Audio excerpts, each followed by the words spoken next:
कहानी का पूरा आनंद लेने के लिए कहानी के पहले भाग को ज़रूर देखें। उसका लिंक मैं आपको डिस्क्रिप्शन बॉक्स में दे दूंगी और साथ में कमेंट बॉक्स में पिन भी कर दूंगी, तो आप वहां से भी जाकर देख सकते हैं। मेहंदी की रस्म हो चुकी थी। सावित्री जी रुद्रांश को भी मेहंदी लगा देती हैं। शाम को 4 बजे से संगीत का फंक्शन था, जिसकी सारी तैयारियां हो गई थी। अद्विका और उसकी फैमिली तैयार होकर होटल पहुंचते हैं। रुद्रांश भी बेहद हैंडसम लग रहा था। उसने पैरेट ग्रीन कुर्ता पहना था, जिसमें वो बेहद जच रहा था। अद्विका के होटल पहुंचने पर सावित्री जी उसे लेकर अपने कमरे में जाती हैं। संगीत फंक्शन हॉल में ही रखा हुआ था। कुछ देर में रुद्रांश भी कमरे में आता है। अद्विका ने बेहद खूबसूरत सा एक लहंगा पहन रखा था, जो रुद्रांश ने उस दिन चेंजिंग रूम में उसने पहने हुए देखा था। सावित्री जी दोनों को कुछ देर कमरे में छोड़कर बाहर आ जाती हैं।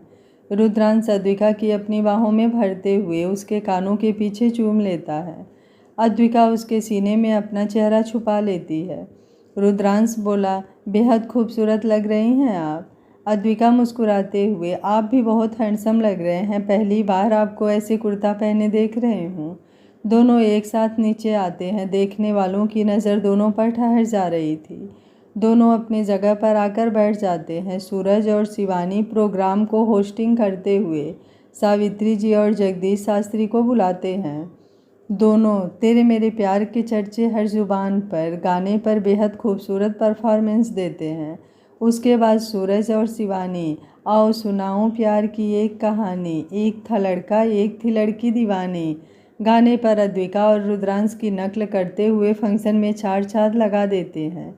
शिवम और शीतल भी, दिल का दरिया बह ही गया, इश्क इबादत बन ही गया, गाने पर माहौल को पूरा रोमांटिक कर देते हैं। उसके बाद फाइनल परफॉर्मेंस अद्विका रुद्रांश का था। रुद्रांश अद्विका का हाथ थामे जब स्टेज पर आता है तो सारे लोगों की नज़र इन दोनों पर टिक जाती है। सारे हॉल की लाइट बंद कर केवल स्टेज की लाइट जलती है। म्यूजिक की धुन के साथ ही अद्विका अपने दोनों हाथ पीछे कमर पर ले जाते हुए फुट स्टेप के साथ हल्का आगे झुकते हुए, बहुत जताते हो चाहे हमसे, बहुत जताते हो चाहे हमसे, करोगे कैसे निभाए हमसे, ऐ दिल ऐ दिल ऐ दिल ऐ दिल। रुद्रांश अद्विका का हाथ पकड़ अपने करीब करते हुए, कसम खुदा की यही कहूँगा, कसम खुदा की यही कहूँगा, तुम्हारे बिन ना मैं जी सकूँगा।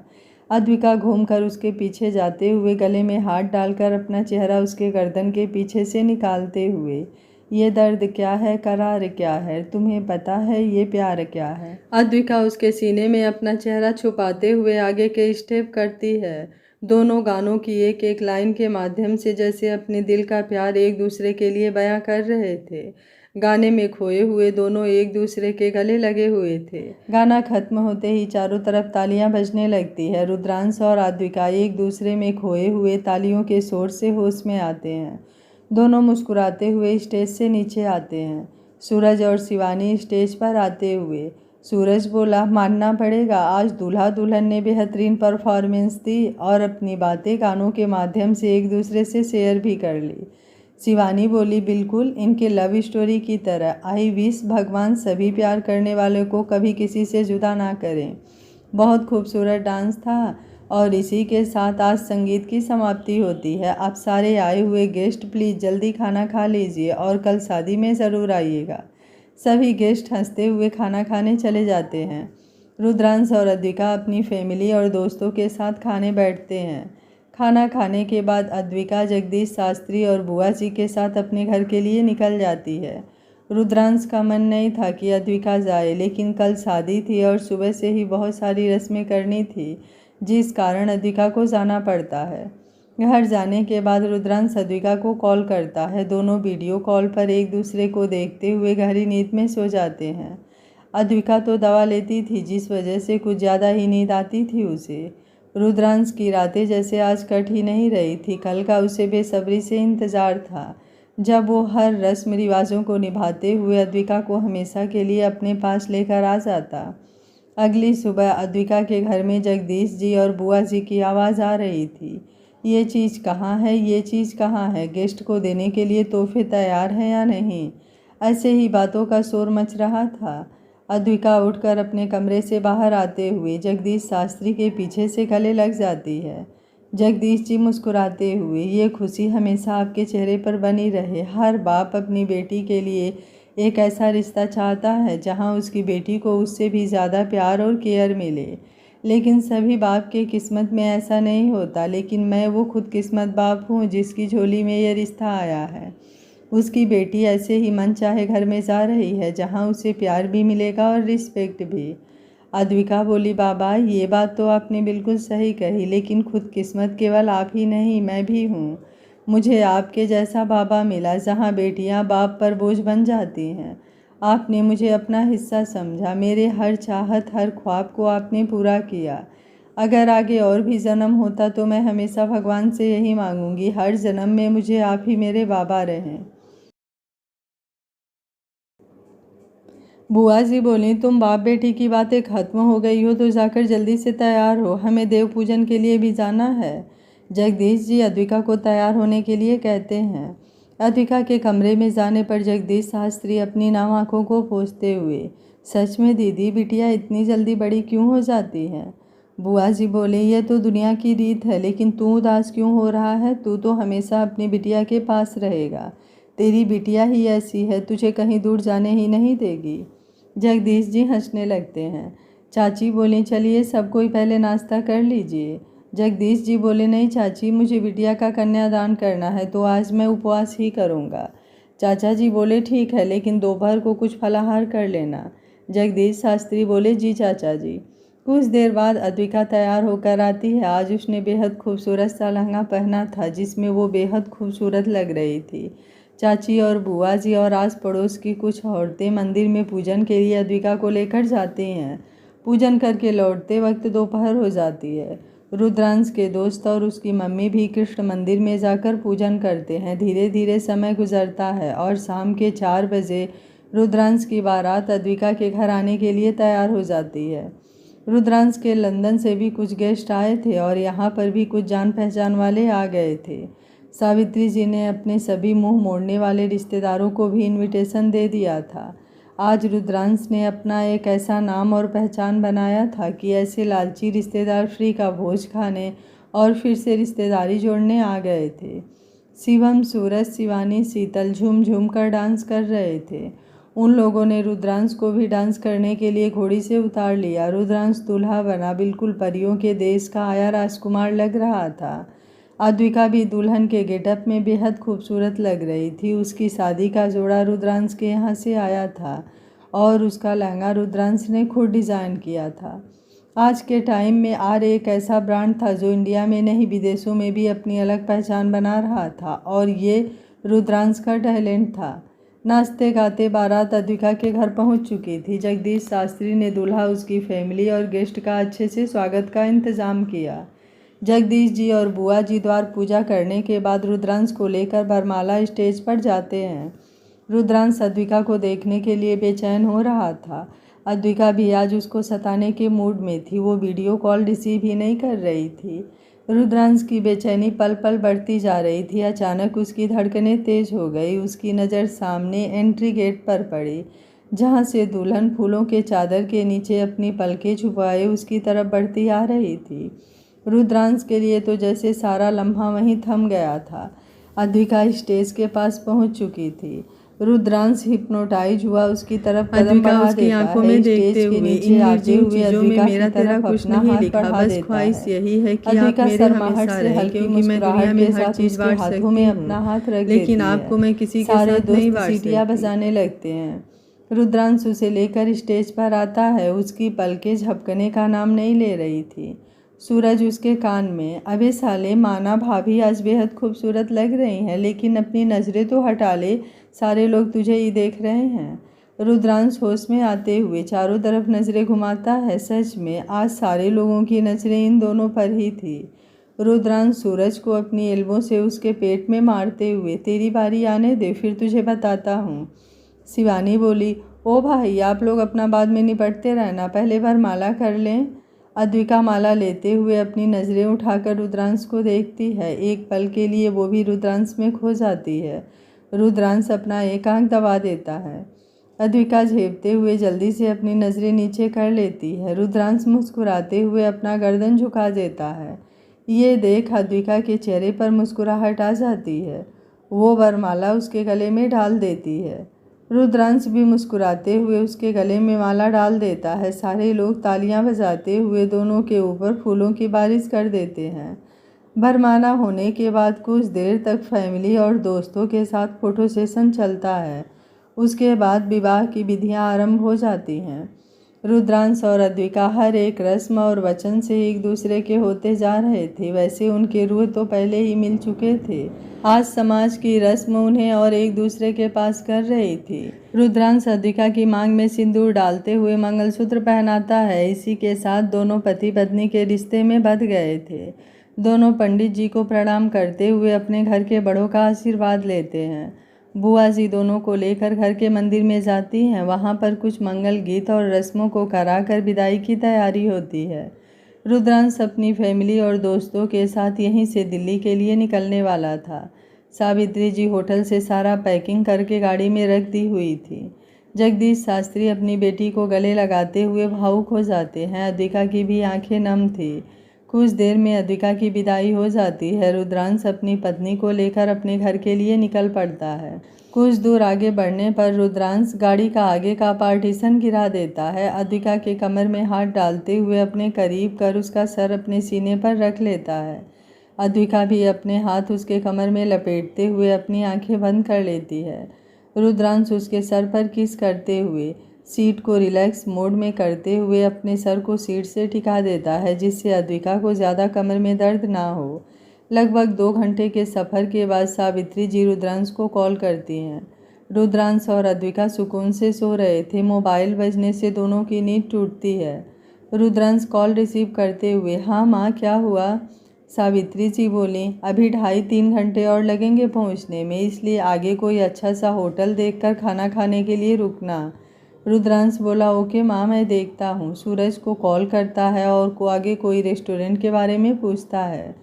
सूरज बोला, होटल तो है, लेकिन उससे अच्छा थोड़ी ही दूर पर एक ढाबा है जहाँ बहुत ही अच्छा खाना मिलता है। रुद्रांश बोला, ओके, तो वहीं पर सारी गाड़ियाँ रुकवा देना, सब कोई खाना खाकर फिर आगे बढ़ेंगे। सूरज बोला, ठीक है। रुद्रांश अद्विका को देखते हुए, तबीयत ठीक है ना? अद्विका हाँ में सिर हिला देती है। 10 मिनट बाद ड्राइवर गाड़ी रोक देता है। रुद्रांश पार्टीशन ऊपर करते हुए बाहर देखता है और एक पंजाबी ढाबा था। रुद्रांश अद्विका को लेकर बाहर निकलता है। ड्राइवर को भी बाहर आकर खाना खाने को कह अपनी माँ की तरफ बढ़ जाता है। सूरज और शिवम ढाबे के अंदर जाकर 40 थाली खाने के लिए बोलते हैं। ढाबा वाला जल्दी ही टेबल कुर्सी अरेंज कर खाना लगा देता है। सभी लोग बैठकर खाना खाने लगते हैं। खाना सच में बहुत स्वादिष्ट था। रुद्रांश पेमेंट करने के बाद 10,000 एक्स्ट्रा देता है। ढाबा मालिक बोला, भगवान आपकी जोड़ी हमेशा बनाए रखें। रुद्रांश उन्हें बाय कहते हुए अपनी फैमिली के साथ फिर दिल्ली के लिए चल पड़ता है। दोपहर तक वो लोग दिल्ली पहुंच जाते हैं। सावित्री जी गृह प्रवेश की सारी तैयारियां कर रुद्रांश अद्विका की आरती उतारते हुए गृह प्रवेश कराती हैं। अद्विका चावल भरे कलश को अपने दाहिने पैर से गिराकर आलते की थाली में अपने पैर रख दिया। फिर आगे वाइट कपड़ों पर पैरों के निशान बनाते हुए रुद्रांश के साथ घर के मंदिर में जाती है। भगवान के सामने दिया जलाकर दोनों प्रणाम करते हैं। उसके बाद सावित्री जी दोनों को लेकर रुद्रांश के पापा के फोटो के पास ले जाती हैं। अद्विका एक दिया जलाकर उनके फोटो के सामने रख अपना सर झुकाते हुए उनका आशीर्वाद लेते हैं। सावित्री जी की आंखें नम हो गई थी। रुद्रांश उन्हें अपने गले लगाते हुए, माँ, पापा जहाँ भी होंगे खुश होंगे, लेकिन इस तरह आपको उदास देख उन्हें भी अच्छा नहीं लगेगा।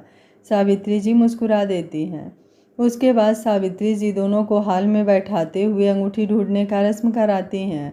रुद्रांश के पापा के 2 बड़े भाई और एक बहन भी आई हुई थी। उनके बच्चे भी आए हुए थे। पूरा घर भरा हुआ लग रहा था। सूरज और शिवम रुद्रांश की तरफ बैठते हुए, हमारी नाक मत कटवा देना। रुद्रांश मुस्कुराते हुए, इसमें नाक कटने की बात कहाँ से आ गई? शिवानी और शीतल अद्विका की तरफ बैठते हुए, अद्विका देख, रुद्रांश पर तेरी हुकूमत चलने के लिए तेरा जीतना बहुत ज़रूरी है। अद्विका मुस्कुरा देती है। सावित्री जी दूध में अंगूठी घुमा देती हैं। रुद्रांश और अद्विका अपने हाथ डालते हुए अंगूठी ढूंढने लगते हैं। अंगूठी अद्विका के हाथ आती है। तभी रुद्रांश उसका हाथ पकड़ लेता है। अद्विका उससे अपना हाथ छुड़ाने की कोशिश करती है, लेकिन रुद्रांश मुस्कुराते हुए उसका हाथ मजबूती से पकड़ लेता है।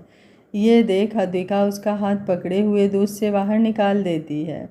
रुद्रांश हैरानी से अद्विका को देखता है। सारे लोग हंसने लगते हैं। शिवानी बोली, अरे वाह, पहले ही राउंड में हमारी शेरनी ने बाजी मार ली, वो भी इतने अच्छे तरीके से। रुद्रांश मन में, इतने लोगों के सामने शेरनी बन रही है, अकेले में मिलिए तो बताता हूँ आपको। अद्विका ने जैसे उसके मन की बात सुन ली थी, वो हल्की स्माइल से तिरछी नज़र से रुद्रांश को देखती है। सावित्री जी दोबारा दूध में अंगूठी डाल देती हैं। इस बार अंगूठी रुद्रांश के हाथों में आती है। अब गेम बराबरी पर था। तीसरे राउंड में दोनों अंगूठी ढूंढते हुए अपने हाथ बाहर लाते हैं, लेकिन सभी लोग देखकर हैरान हो जाते हैं कि अंगूठी दोनों की उंगलियों में फंसी थी। सावित्री जी दोनों की नज़र उतारते हुए, भगवान ऐसे ही आप दोनों को हमेशा साथ बनाए रखें। सूरज बोला, सच में आंटी, ऐसा गेम हम लोगों के साथ हुआ ही नहीं। शिवम बोला, अबे पहले शादी तो होने दे, तब ऐसा गेम होगा। सूरज शिवानी की तरफ देखते हुए, अब तेरी ही मेहरबानी है बेटा, थोड़ा रहमो करम अपने दोस्त पर भी कर दे।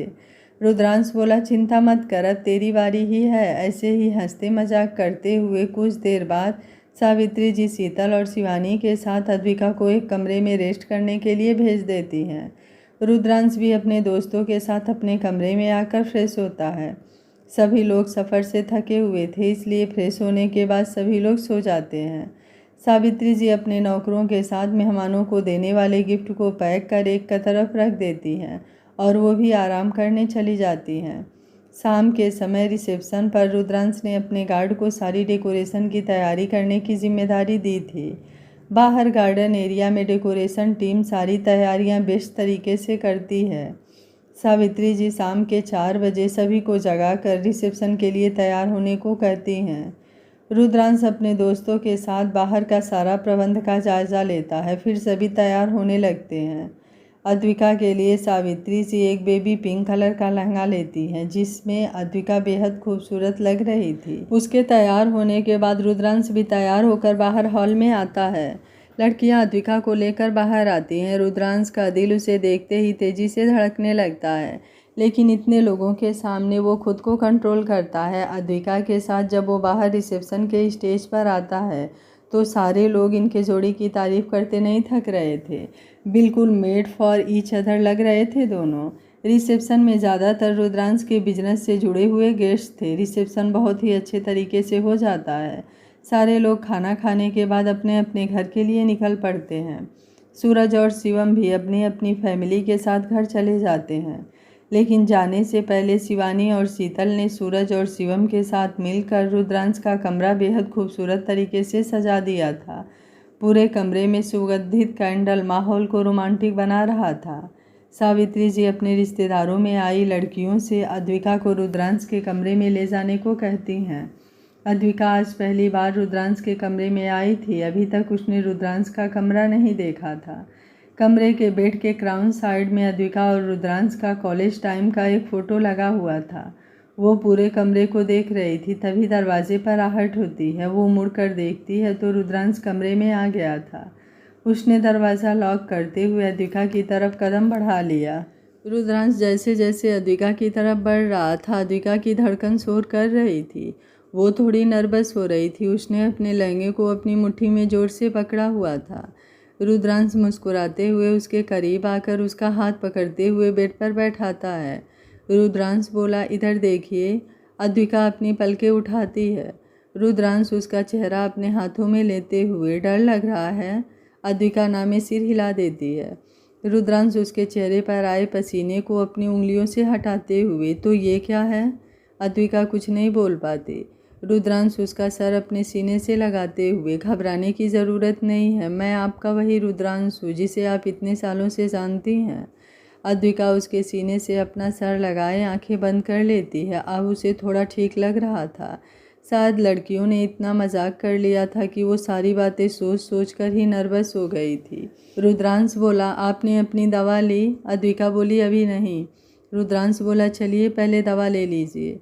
अद्विका उठकर अपने बैग से दवा निकालती है। रुद्रांश पानी का गिलास लेकर उसे देता है। अद्विका दवा खाने के बाद अपने नाइट कपड़े निकालते हुए बेड पर रख देती है। रुद्रांश वॉशरूम से फ्रेश होकर आ गया था।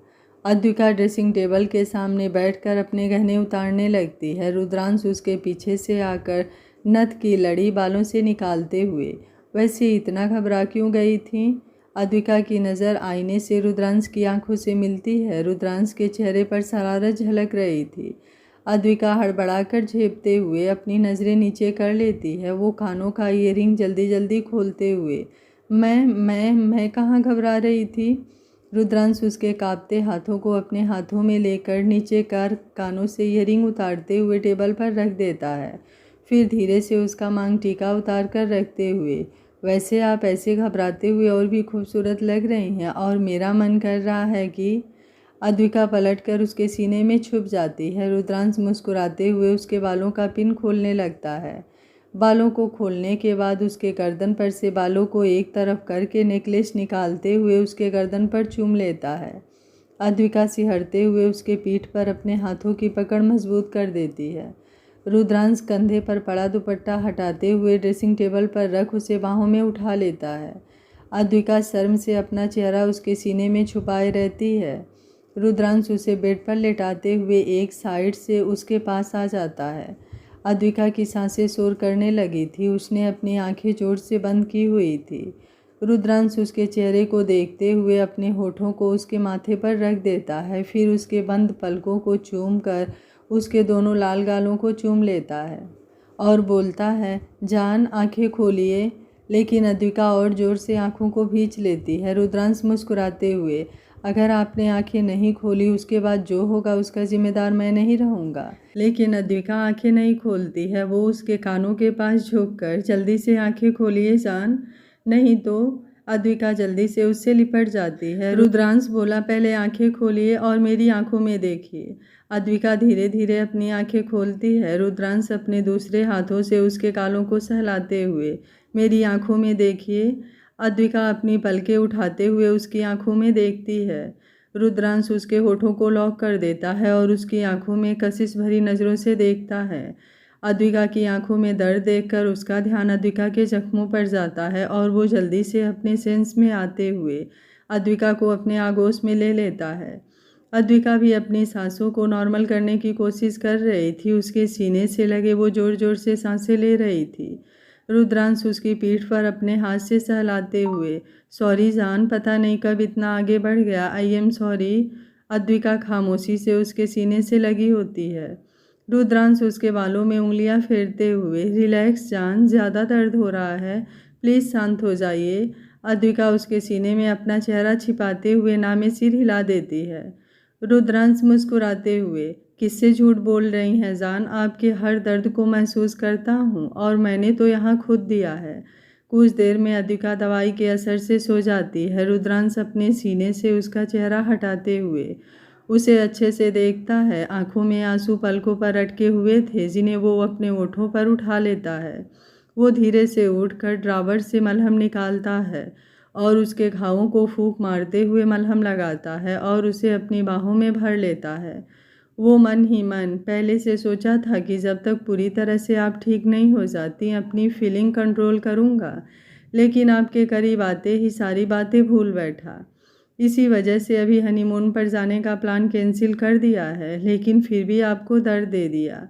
सोचते हुए कुछ देर में वो भी गहरी नींद में सो जाता है। अगली सुबह 5 बजे अद्विका के मोबाइल का अलार्म बजने लगता है। उसने 2 दिन पहले ही अलार्म सेट कर दिया था क्योंकि दवा की वजह से इस वक्त उसे बहुत नींद आती थी, लेकिन ससुराल में वो यदि लेट तक सोती रही तो पता नहीं सब उसके बारे में क्या सोचेंगे। ये सोचकर उसने पहले ही तैयारी कर ली थी। अलार्म की वजह से रुद्रांश की नींद टूट गई। अद्विका भी कुनमुना रही थी। रुद्रांश टेबल से उसका मोबाइल उठाते हुए अलार्म बंद करता है। अद्विका रिलैक्स होकर सो गई। उसे याद ही नहीं रहा कि आज उठना भी है। रुद्रांश उसके सर पर किस करके बाथरूम में चला जाता है।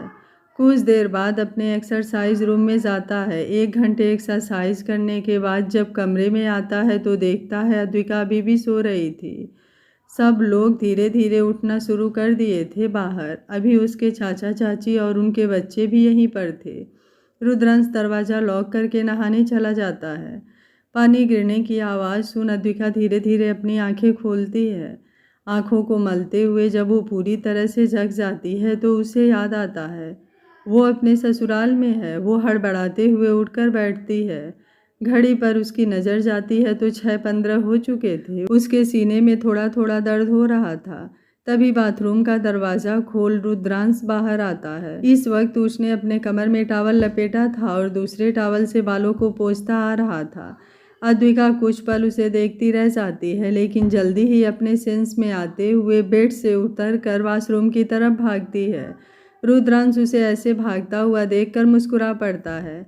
अद्विका को नहाने के बाद याद आता है कि उसने कपड़े और तौलिया लाया ही नहीं। वो जल्दी से रुद्रांश का एक शर्ट बाथरूम में था, उसी को पहन लेती है। लहंगा खोलकर एक तरफ रखा रहता है। वो धीरे से बाथरूम का दरवाज़ा खोलकर देखती है, लेकिन उसे कमरे में कोई नहीं दिखता।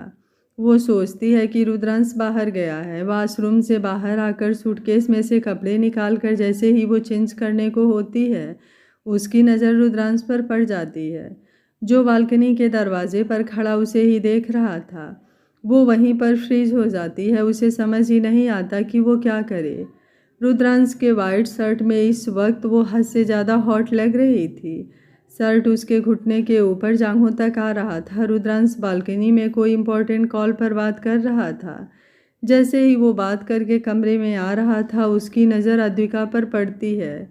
वो धीरे धीरे बढ़ता हुआ अद्विका के पास आ रहा था। अद्विका हैरान परेशान थी। एकाएक उसे बाथरूम का ख्याल आता है और वो बाथरूम में भागना चाहती है कि रुद्रांश लपकते हुए उसे कमर से पकड़ लेता है। अद्विका छूटने के लिए कसमसाने लगती है, लेकिन रुद्रांश अपने दोनों हाथों को उसके पेट पर लपेट देता है। अद्विका के गीले बालों से टपकता पानी शर्ट को आधा भिगो चुका था। रुद्रांश उसके कंधे पर अपना चीन रखते हुए, इससे ज़्यादा खूबसूरत सुबह हो ही नहीं सकती है। अद्विका अब कसमसाना छोड़कर रुद्रांश की बातें सुन शर्म से भर उठी थी। रुद्रांश उसके गालों को चूमते हुए अपनी तरफ घुमाता है। अद्विका की पलकें झुकी हुई थी, चेहरा हया से लाल हो रहा था। रुद्रांश अपने करीब करते हुए बहुत ही सेडेक्टिव आवाज़ में, आपको ऐसे देखकर मेरा ईमान डगमगा रहा है। अद्विका धीमी आवाज़ में, बहुत लेट हो जाएगा। रुद्रांश बोला, नहीं होगा लेट, पहले बताइए आपकी तबीयत कैसी है। अद्विका बोली, ठीक है। रुद्रांश उसके शर्ट के बटन खोलते हुए, मैं जब तक खुद नहीं देख लेता मुझे सुकून नहीं मिलेगा। अद्विका उसका हाथ पकड़ते हुए, प्लीज़। रुद्रांश उसके होठों पर झुकते हुए, ज़्यादा नहीं लेकिन एक गुड मॉर्निंग किस तो चाहिए ही, कहते हुए उसके होठों पर एक लाइट किस करते हुए, जाकर चेंज कर लीजिए, नहीं तो मैं खुद पर से कंट्रोल खो दूंगा। अद्विका जल्दी से उसके गालों पर किस करके बाथरूम में चली जाती है।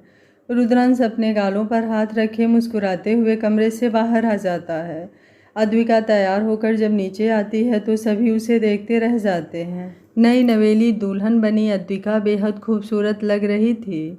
आगे क्या होगा इस कहानी में जानने के लिए देखते रहिए कहानी का अगला भाग। अगर आपको कहानी अच्छी लग रही है तो वीडियो को लाइक, शेयर एंड चैनल को सब्सक्राइब कर लीजिएगा। Thank you for watching. मिलते हैं कहानी के अगले भाग में।